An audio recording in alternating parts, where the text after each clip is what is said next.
اعوذ باللہ من الشیطان الرجیم بسم اللہ الرحمن الرحیم الصلاۃ والسلام علیکہ یا رسول اللہ وعلی آلکہ و اصحابکہ یا حبیب اللہ۔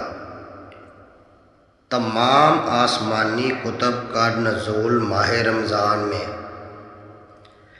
السلام علیکم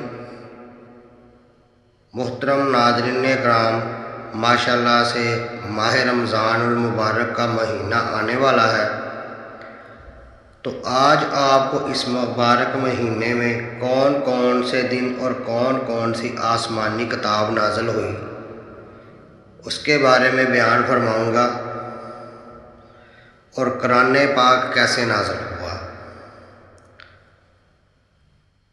ناظرین، اس مبارک مہینے میں بہت برکتیں ہیں۔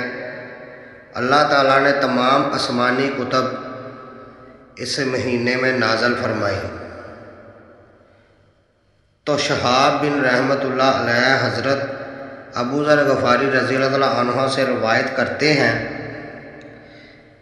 کہ رسول کریم صلی اللہ علیہ وآلہ وسلم نے ارشاد فرمایا، حضرت ابراہیم علیہ السلام پر ماہ رمضان میں 3 راتوں میں صحیفے نازل ہوئے۔ حضرت موسیٰ علیہ السلام پر تورات ماہ رمضان کی جمعہ کی راتوں میں نازل ہوئی۔ حضرت داؤد علیہ السلام پر زبور ماہ رمضان کی 18ویں شب کو اتری۔ حضرت عیسیٰ علیہ السلام پر انجیل ماہ رمضان کی 13 تاریخ کو اتری، جبکہ رسول کریم صلی اللہ علیہ وآلہ وسلم پر قرآن مجید رمضان المبارک کی 14 تاریخ کو اترا۔ ناظرین، قرآن پاک کیسے نازل ہوا؟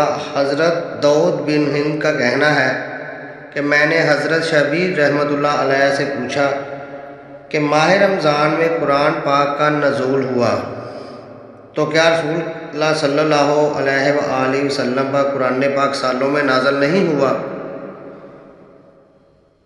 جس پر انہوں نے جواب دیا اور وہ فرمانے لگے کہ قرآن پاک سالوں میں ہی اترتا رہا ہے۔ ہوتا یوں رہا ہے کہ حضرت جبرائیل علیہ السلام حضور اکرم صلی اللہ علیہ وآلہ وسلم کے سامنے پورا قرآن پاک پڑھتے تھے۔ اس میں سے جتنا حصہ اللہ تعالیٰ نے برقرار رکھنا ہوتا اسے برقرار رکھتے، اور جتنا حصہ منسوخ کرنا ہوتا وہ رسول اللہ صلی اللہ علیہ وآلہ وسلم کو فراموش کر دیتے۔ تو اس طرح قرآن پاک کا نزول ہوا۔ محترم ناظرین کرام، امید کرتا ہوں کہ آپ کو یہ ویڈیو بہت پسند آئی ہوگی۔ میری مزید ایسی اسلامک ویڈیو دیکھنے کے لیے میرے اس چینل نور المدینہ کو لائک اور سبسکرائب ضرور کریں، اور اگر آپ اس ویڈیو کو فیس بک پر دیکھ رہے ہیں تو آپ اس کو فالو ضرور کریں۔ شکریہ، اللہ حافظ۔